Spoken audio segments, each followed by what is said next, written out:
It comes as we've also learned the extent of deaths. Officials say at least 169 Afghans were killed in what officials now say was only one explosion, not two. At least 180 were hurt, and of course, we remember the 13 U.S. service members also killed, most of them Marines. We're getting our first look at those heroes who made the ultimate sacrifice. News 4 Chief Investigative Reporter Jonathan Deese is in the newsroom with more on that. Jonathan. Yeah, and many injured U.S. soldiers. Of the 15 injured in yesterday's bombing were flown to Europe for treatment. The U.S. continues to scramble to try to get the remaining Americans in Afghanistan out and what allies they can. This is with so many terrorists released from Afghan jails. They are very much bracing for more terror plots against that airport in Kabul.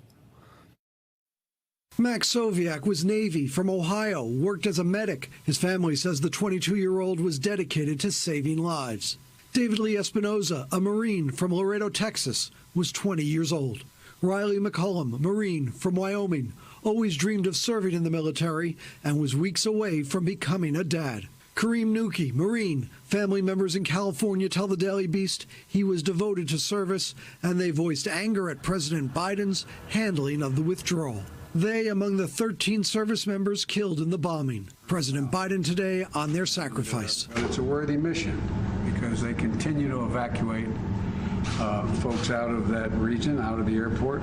Numerous wounded American soldiers flown to Germany for medical treatment. About 170 civilians also killed in the attack, and there is ongoing concern ISIS might be plotting another suicide bombing as the final 4 days of the evacuation continues. Officials knew of the threat, but still the lone ISIS suicide bomber got through a Taliban checkpoint like this, striking where U.S. soldiers were guarding a gate. All of that effort, and there was a lot of effort, clearly fell short in some way because this attack was able to be perpetrated. The Taliban, our enemy, is also enemies with ISIS, and the U.S. is trying to work with the Taliban to better secure the perimeter. The evacuations continue. 300 Americans flown out in the last 24 hours, as well as thousands of Afghan allies and refugees. Homeland Security officials say they're trying to use biometric screening and biographical information to try to ensure those coming here are those in need of help and not those seeking to do harm.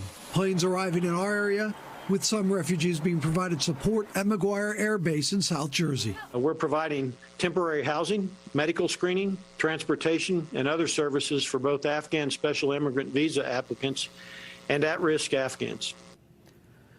In just the last hour, 2 more names of service members released. Jared Schmitz of Missouri and Hunter Lopez of California, also killed in the bombing.